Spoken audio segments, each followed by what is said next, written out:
welcome back to another video about a children's trading card game. One Piece video, like, subscribe, usual bullshit. Let's go ahead and we'll just get started. So today I'm going to be talking about the starter deck 02. This is going to be the Supernova, the worst generation, whatever it gets localized as. Starter deck. Let's start off by talking about the leader Eustace Kid. So this is definitely probably in a vacuum the best leader from the starter decks, and that's because it's always good, right? Fundamentally, you pay 3 dons and you get to switch to this, and you pitch 1 and you get to switch this card to active. Why is this always good? Well, you draw a card every single turn, and you're always going to have those dons available, because at the moment there's no way for your opponent to nuke your don. So fundamentally, you can always have a 12,000 power double attacker every single turn if you just stack like every single remaining don onto Kid. That's incredibly powerful because that's your opponent's either blocking that or just taking it. Like they're not going to have the at bare minimum like 4 cards in hand required to block one of those attacks. And realistically, your opponent's not going to be putting out 2 blockers a turn. So like fundamentally, you're always swinging in for damage, right? So this is just an incredibly powerful skill in a vacuum. And it's also a very, very powerful skill in the real world, because in real world testing, you sit down, you play it, and you're like, oh damn, this is like just amazing for a kill turn, because all I need is like a couple of guys set up, and then boom, boom, boom, boom, boom, I win the game. So yeah, super, super powerful ability. Definitely really, really good. Moving on, these vanillas, so we'll talk about these right all in one go. So Vito, Kobe, Heat, Beppo. These guys all suck, and they will not be seeing play in the real game, so we don't need to worry about them. Let's move on to the abilitied cards. So first we have Uroge. A 2-drop 3k power, Don 1, if you have 3 more characters, this card gains plus 2k power. So that means that this is going to be a 6k attacker you play basically turn 1. That's pretty good. And, realistically, you're probably going to be able to get 3 characters on board before you start swinging with him. He's also a 1k counter, so he has counter, which is good. Overall, I think this card is fine. I would question if you're going to have space in the main set. Really, that's the only thing I would say. With the speed at which you gain mana in this game, how many 1-drops do you really want to be playing? Probably not that many, and there's a 1-drop we're going to come to. Well, 1 to 2 dons are kind of functionally the same. They're obviously not really, because obviously you're going to be having going first or second. That actually will really matter. So generally, I feel like you're going to be erring towards those 1-drops, so you're able to play them no matter whether you're going first or second. And Bonnie is. I'll come on to Bonnie. Why I think Bonnie's much better. So it's really going to depend what mana curves look like in fully built decks, but my inclination is going to be that this is like in that weird zone where it's too expensive to be like super consistent in the early game, and too cheap to actually be super valuable late game. But it is 6k fundamentally, right? Like that. This is a relatively easy condition to meet. So as long as you're not getting absolutely destroyed, like getting to play a 6k, like it's pretty decent. Then we got 1-drop 1 blocker. We're going to see how good these end up being in the format, but obviously, it blocks as long as your opponent doesn't have a really easy way to kill it, which, to be fair, it seems like purple is full of, or a way to get around it blocking, which, to be fair, red has a lot of. Then these are going to be good, but we will see how good this ends up being. Next, we've got Killer. This is potentially one of the first really good cards. So this is a 3-drop 3k, 1k counter. On play, KO up to one of your opponent's rested characters with a cost of 3 or less, and then the trigger plays the card. So that trigger effect will also use the on play, and obviously, if your opponent has already attacked with a 3 or less costed character, then this effect is going to go off. The downside here, it needs to be rested. I think this card would be way better if it didn't need to be rested, because it's very easy to play around. If there's a character that your opponent really wants to keep around on the board, then they are simply just going to not attack with it that turn to play around Killer. Also, 3 or less is not great. Yeah, okay, that's good against rush decks, but not every deck's going to be playing rush, and this is going to be absolutely horrible against decks that are more mid-rangey, or ramp Kaido or something, right? It's really going to be bad. So I think this is probably a card that's actually not going to make the cut, and is gonna be cut. But I don't think it's a bad card. I just think it's and then we've got Jewelry Bonnie. So this is probably one of the best cards in the starter deck. So this is a 1-drop 1k counter, so you can literally always counter with it. That's really good. Means late game when you don't really want to be using her, then that's fine, because you literally have a card that you can pick from your hand to guard. And then activate main, you pay 1, so that means that obviously going first you can just slap this down and it's fine. You don't have to use the ability. You actually get to develop a board. But going second, you get to use the ability as well, where you rest this character, you look at the top 5 cards of your deck, reveal a supernova card, any card, and then add it to your hand, then you bot deck the rest. And the fact this is repeatable is obviously incredibly powerful. Really, like, it's just going to come down to is your opponent going to be attacking this like first turn, or whenever you rest it? Because if you get 2 top searches off of this, I think that's more than enough value. You're happy. You don't really care when it dies. So your opponent's kind of forced to attack it immediately. But obviously, if you play this going first, is your opponent really going to be wasting one of their attacks on this? Maybe. But then they're behind in terms of that life game, and you probably don't really care. So I just think this is a great card. I think this is going to be a really easy 4-of in every Supernova deck, and therefore this starter deck is going to be essential for picking up Jewelry Bonnie at least. Then we got Scratch Manapoo. This is Don 1 when attacking, rest one of your opponent's Don cards. I think this is a pretty bad card, to be honest, right? Because it's really easy to play around. Your opponent just simply needs to tap out their Dons and not rely on events. Also, we've seen Blue has a card called Crocodile, which reduces the cost of all events by 1, so that's also probably going to be a build around card where like this is not going to matter. It's too cheap to really have any impactful stats. I just don't think this card's good at all. Outside of the situation where the entire meta is literally like 1 cost events where you're leaving stuff untapped, but I think that is so overwhelmingly unlikely that this card is just not going to see play. Like it's a good option to have, and I'm sure like you'll keep some in your binder, but like I just don't think it's very good.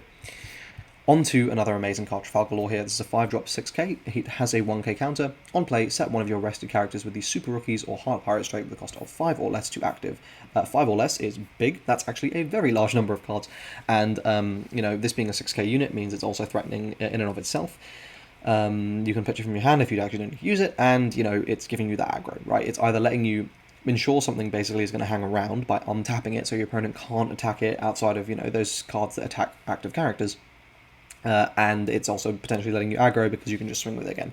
Obviously, outside of the context of the starter deck, there's cards like Yamato, the secret rare, or like the Kid from the promo pack, which both have double attack. So obviously, untapping those and swinging with them again is absolutely insane, especially Yamato. I think like Yamato is the card where like that could potentially be a truly broken combination with Law, and I think we are going to see basically just build around this Law Yamato combo because it's so powerful.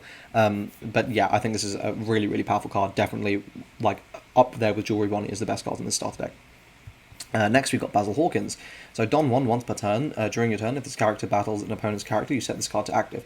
So this is a pretty interesting card because it's essentially like a double attacking card you can use to clear boards.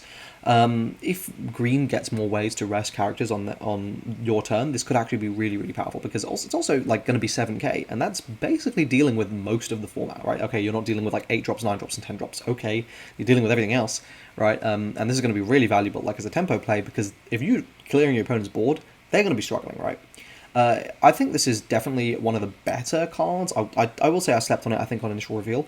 And yeah, I think it's pretty powerful. Really, we're just going to have to test it out, see how good it ends up being. It's going to be kind of meta-dependent, how easy is it for your opponent to deal with, like how realistic is it, how often can we like actually tap stuff on your opponent, on your own turn.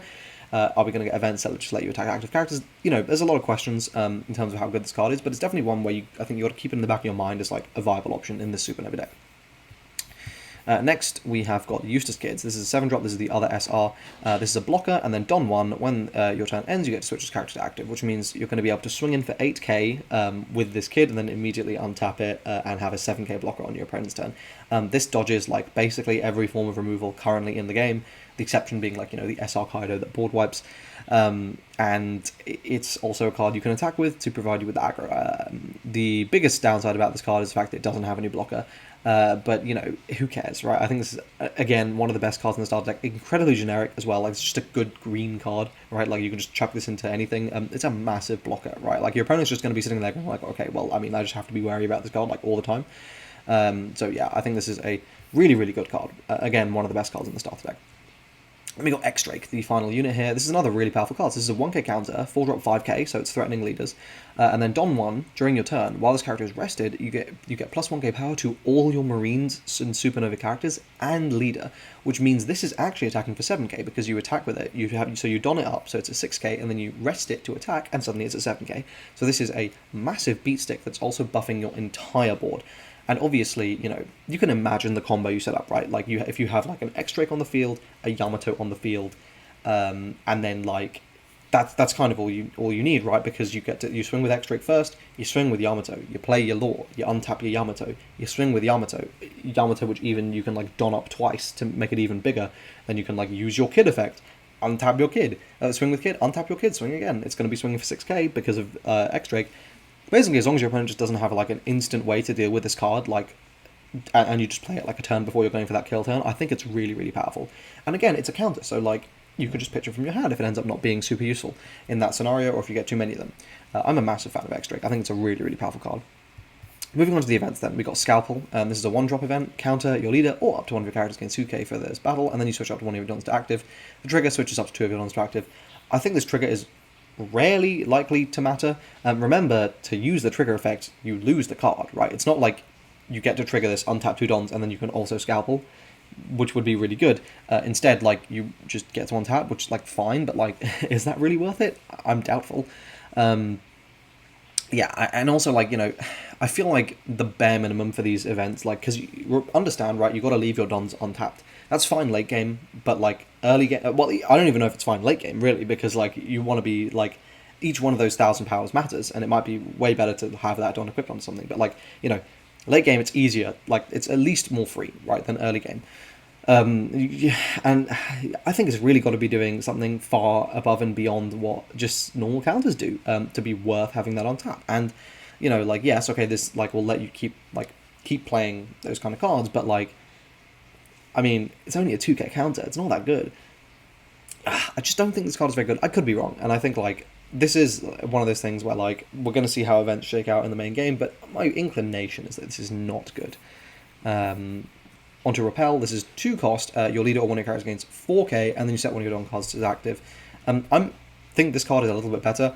I do feel like, if you're going to leave one don open, leaving 2 dons open is probably not that hard, but still, like, it does feel really bad. This is 4k, though, right? Like, this is 4k, and that's a lot. So maybe this is going to be better, but again, it's 2 dons, it's iffy. I truly do not know how good this card's going to end up being. And finally, we have Straw Sword. Now this is a 2-drop. Main, rest one of your opponent's characters, and I've just gone into a whole discussion about how, like, good that could potentially be with, like, Basil Hawkins and stuff. So this is obviously a very powerful card, though being 2 is a little expensive. I kind of wish it was 1, but maybe it would be too good at 1. And then it also has the trigger to play a Supernova character with type card with a cost 2 or less from your hand. So it's any card. So I don't know, maybe that matters. For example, you can trigger this, play another Straw Sword from your hand, like, just to reduce aggro. That could obviously be pretty good. This is a card I think I'm going to keep an eye on, because, being able to targetedly remove threats from your opponent's board could be really, really good, though I think it will remain to be seen. But yeah, overall, my impressions of the starter deck, I think this is probably the best in terms of, like, out the box. Like, if you're just choosing one, I would probably go with this one, and that's because the leader is so good in a vacuum, and there's so many power cards, there's so many combos. This really does have, like, the best card quality, I think, overall, of the starters, and I'm very impressed, and I'm excited to play green. But let me know what you guys think in the comment section down below. Have I completely over or underrated any cards? Let me know what you think. Like the video if you enjoyed it, subscribe to the channel for more One Piece content, and I will see you guys in the next video. Cheers.